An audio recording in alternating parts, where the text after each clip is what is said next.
단순하게 기도하기. 마태복음 6장 5절부터 15절.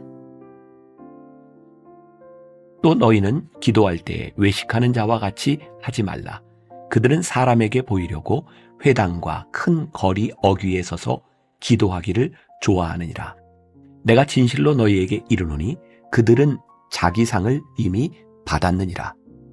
너는 기도할 때에 내 골방에 들어가 문을 닫고 은밀한 중에 계신 내 아버지께 기도하라.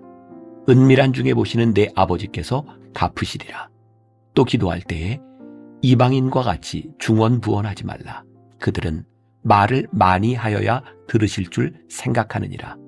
그러므로 그들을 본받지 말라. 구하기 전에 너희에게 있어야 할 것을 하나님 너희 아버지께서 아시느니라. 그러므로 너희는 이렇게 기도하라. 하늘에 계신 우리 아버지여, 이름이 거룩히 여김을 받으시오며 나라가 임하시오며 뜻이 하늘에서 이루어진 것 같이 땅에서도 이루어지이다. 오늘 우리에게 일용할 양식을 주시옵고 우리가 우리에게 죄 지은 자를 사하여 준 것 같이 우리 죄를 사하여 주시옵고 우리를 시험에 들게 하지 마시옵고 다만 악에서 구하시옵소서.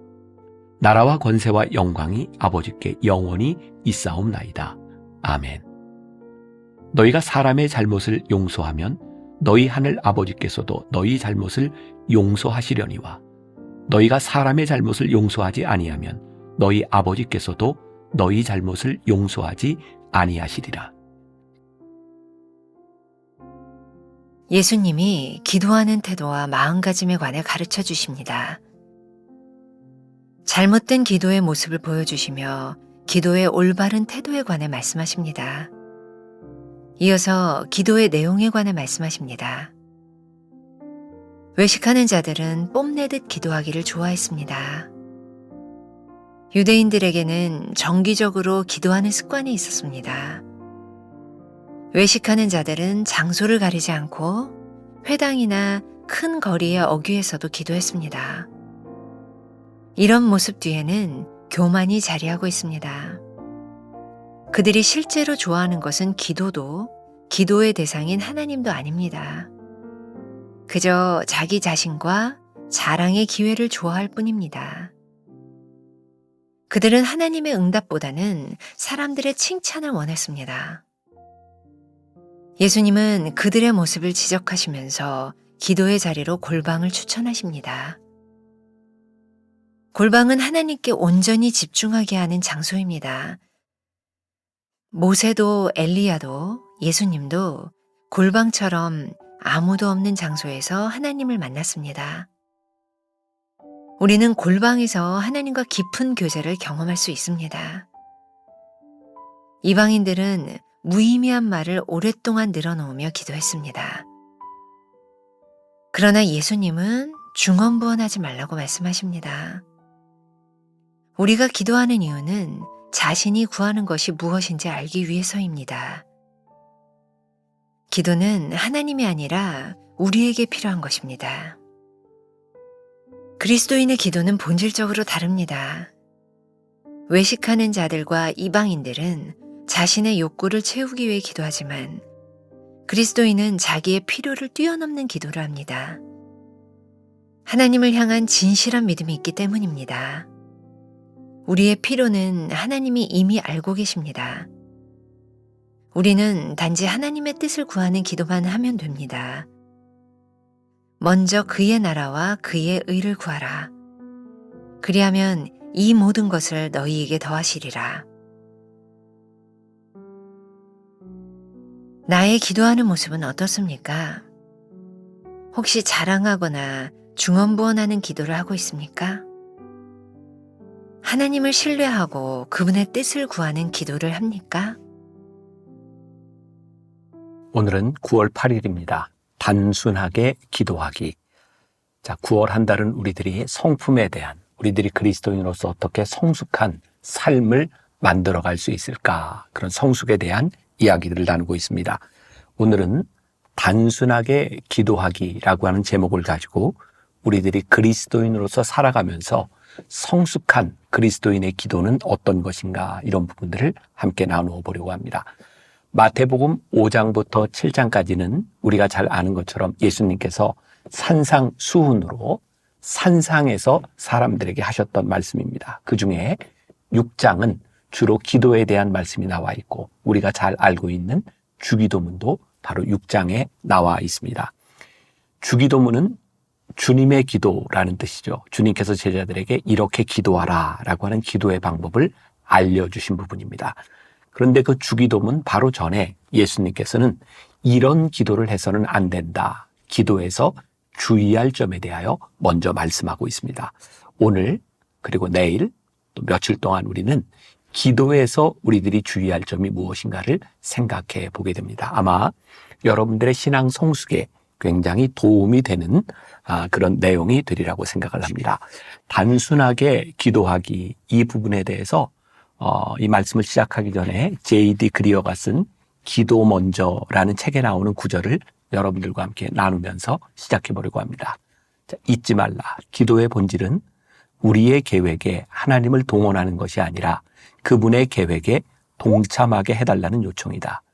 우리의 기도는 우리의 뜻을 위해 하나님의 도우심을 얻는 것이 아니라 그분의 뜻을 거들게 해달라는 요청이다.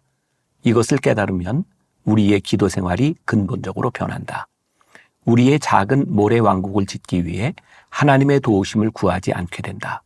우리를 통해 하나님의 영원하신 나라를 세우게 해달라고 기도하게 된다. 우리 안에 하나님의 나라가 이루어져 우리의 삶이 점점 그분의 목적과 정렬되게 해달라고 기도하게 된다. 그분의 뜻이 우리의 뜻과 같지 않아도 언제나 그분의 뜻이 훨씬 더 낫기 때문에 그 뜻이 이루어지게 해달라고 기도하게 된다. 무엇보다도 하늘은 하나님의 뜻이 완벽하게 이루어지는 곳이다. 이곳에서보다 그곳에서 훨씬 더 좋은 결과가 나타난다. 따라서 우리는 하나님, 저는 이것을 원하지만 당신의 계획이 언제나 더 낫습니다 라고 말하는 법을 배워야 한다. 아마 이 J.D. 그리어의 기도 먼저라고 하는 이 책이 바로 주기도문으로 들어가기 전에 우리들이 무엇을 주의해야 될까를 명백하게 알려주는 부분이라는 생각이 듭니다. 자, 두 번째 문장에 보니까 이런 글로 시작하고 있죠. 외식하는 자들은 뽐내듯 기도하기를 좋아했습니다. 예수님께서 당시 하나님을 믿는 바리새인, 사두개인, 서기관, 율법학자들을 바라보며 그들의 기도를 지적하셨던 부분이죠. 그들의 기도를 보니까 그들은 기도할 때 하나님을 의식하는 것이 아니라 사람들을 의식했던 것 같아요. 그래서 그들은 기도할 때 하나님께 무엇을 구하거나 하나님의 뜻을 구하는 것이 아니라 내 기도를 사람들이 보고 들었을 때 어떻게 생각할까? 그리고 그들은 율법적인 사람이었기 때문에 그들의 행위들을 통하여 그들이 이루고 싶은 업적, 그래서 기도가 하나님과의 관계라기보다는 자신들의 신앙이 어떠한지를 자랑하는 기회로 삼으려고 했던 것이죠. 가만히 생각해 보면 이러한 모습이 우리들 가운데도 있는 것 같아요. 우리는 종종 주변에서 그런 이야기를 많이 듣지 않습니까? 또 여러분들도 그런 말을 많이 하지 않나요? 나 오늘 새벽 예배 했는데, 며칠 동안 작정 기도를 했는데, 사실 이러한 작정과 기도가 틀린 것은 아닌데, 하나님께 기도하는 것이 잘못된 것은 아닌데, 이 기도의 행위들을 사람들에게 자랑하려고 하는 것, 이것 예수님께서 옳지 않다. 단순하게 기도하라고 하는 것은 저에게는 이렇게 이해가 되는 거예요. 하나님과 우리, 나 사이의 관계 속에서 기도를 생각해 보아라. 그런 의미가 아닐까요? 그런 의미에서 예수님께서 오늘 주의해야 될 단순하게 기도하는 이 부분에 대하여 우리들에게 뭐라고 말씀하시냐면 골방에서 기도해라. 이렇게 말씀하고 있는 거예요. 자, 한번 이미지를 생각해 봅시다. 골방이라고 하는 것은 무엇일까요? 아무도 없는 곳이에요.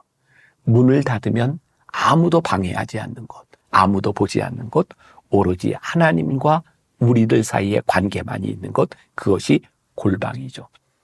사실 하나님과의 가장 친밀한 교제가 일어나는 것은 바로 기도의 골방일 것 같아요. 그러면 이 말의 의미가 단순히 공간적인 것을 의미하는 것일까요? 우리가 많은 회중들이 함께 통성 기도를 하는 가운데에서도 우리의 기도가 사람들에게 보이기 위한 기도가 될 수도 있고 기도의 골방이 될 수도 있어요. 기도하는 그 순간 하나님과의 올바른 교제 속에 들어간다면 그것은 우리의 기도의 골방이 되겠죠. 기도를 꼭 이렇게 어렵게 해야 되나?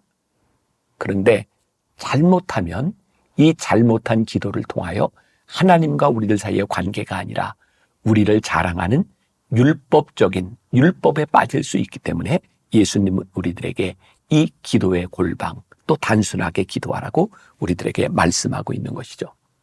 우리가 잘 알고 있는 엘리야, 그는 850명의 이방 선지자의 전투에서 이겼던 사람이에요. 그의 인생에 가장 전성기를 지나고 있을 때 그는 위기를 맞이하죠. 왕비가 그를 죽이려고 했을 때 엘리야는 굉장한 영적 침체에 빠져들게 돼요. 우리의 삶의 신앙을 한번 잘 적용해 보세요. 우리들 인생의 승리의 정점에서, 아니 우리가 최선을 다했던 우리들의 삶에서 사람들에게 인정받지 못하는 것 때문에 영적 침체에 빠져드는 것. 그래서 우리들의 신앙생활에 가장 위험한 것이 우리의 신앙의 성공인지도 몰라요. 내가 이만큼 이루었다고 하는 그 시점에서 우리는 하나님과의 관계가 깨어질 수도 있으니까. 바로 그 깨어짐 가운데서 엘리야는 영적 침체의 순간에 저 호렙산에서 예수님을 만나게 되죠. 공간적으로 볼 때 이 호렙산은 넓게 열려진 공간이었어요. 그러나 그곳에는 아무도 없었고 바로 호렙산에서 하나님을 인격적으로 만나게 되죠. 우리가 잘 알고 있는 삭개오를 한번 생각해 보세요. 삭개오는 키가 작은 사람이었다라는 이야기를 하고 있고 삭개오는 그의 영적인 갈급함 가운데서 예수님을 만나야 되겠다는 결심을 하게 되죠. 예수님께서 여리고로 들어가실 때 많은 사람들이 예수님을 따르고 있었고 키가 작은 삭개오는 예수님을 볼 수 없어서 돌 감람나무 위로 올라가게 돼요. 한번 또 그 순간도 여러분들이 상상해 보세요. 수없이 많은 사람들 가운데 그리고 돌 감람나무 위에 올라가 있는 삭개오가 예수님을 만나는 순간, 마치 영화의 한 장면을 보는 것처럼 그런 장면이 있잖아요. 사람들이 많은데 주인공 두 사람의 눈에 스파이크가 일어나는 그런 장면. 사실 수많은 군중들 틈에서 삭개오는 예수님을 단독자로 만나게 돼요. 그리고 그의 인생이 바뀌게 되는 것이죠. 삭개오의 인생을 바꿔 놓았던 것은 군중의 한 사람으로서 그가 만났던 예수님이 아니라 수많은 군중 가운데서 단독자로 예수님을 만났을 때 그의 인생에 일어났던 변화이기도 합니다. 오늘 우리들에게 주는 도전입니다. 여러분 기도할 때 골방에 들어가 기도하십시오. 이방인들이 기도하는 것처럼 무의미한 말들을 그냥 중얼중얼 하는 것이 아니라 우리들이 하나님 앞에 한마디를 해도 우리의 기도를 들으시는 하나님 앞에 진실한 기도 한마디를 하십시오. 예전 우리 어른들이 기도하던 또 예전에 산기도 하던 때 저에게는 잊혀지지 않는 그런 부르짖음들이 있어요. 아버지 하고 부르짖는 부르짖음. 사실 그 아버지라고 하는 그 부르짖음 가운데 너무나 많은 의미와 너무나 많은 단어들이 거기에 함축되어 있어요. 아버지. 정말 단순하게 기도하는 것 같지만 하나님 아버지를 향하여 부르짖는 그 부르짖음 가운데 하나님과의 관계가 시작되는 거예요. 중언부언하지 말라. 의미 없이 하나님 앞에 그냥 주절주절 되는 기도가 아니라 오늘 여러분들이 기도할 때 하나님 앞에 아버지 깊이 기도할 수 있는 이 기도로 나아갈 수 있는 시간이 되면 얼마나 좋을까. 우리 그리스도인들이 하나님을 믿는 사람들이 구하는 가장 본질적인 기도는 우리가 가지고 있는 생각들을 막 내어놓는 것이 아니라 하나님의 뜻이 무엇인지를 우리들이 물을 수 있을 때, 그래서 기도의 절정, 기도의 정점을 예수님께서 겟세마네 동산에서 우리들에게 보여주셨죠. 십자가를 앞에 놓고 아버지 할 수만 있으면 이 잔을 나에게서 옮겨 주옵소서. 그러나 내 원대로 마옵시고 아버지의 뜻대로 되기를 원하나이다. 하나님은 하나님의 뜻을 꺾지 않으셨어요. 그런데 예수님이 그렇게 기도하실 때 예수님이 하나님의 뜻대로 십자가를 지실 수 있도록 예수님을 도우셨어요. 오늘 하나님 앞에 단순한 골방에서 올바른 기도를 드리는 하루가 될 수 있기를 주님의 이름으로 간절히 축원합니다. 기도하겠습니다. 오늘 예수님께서 우리들에게 가르쳐 주신 기도가 있습니다.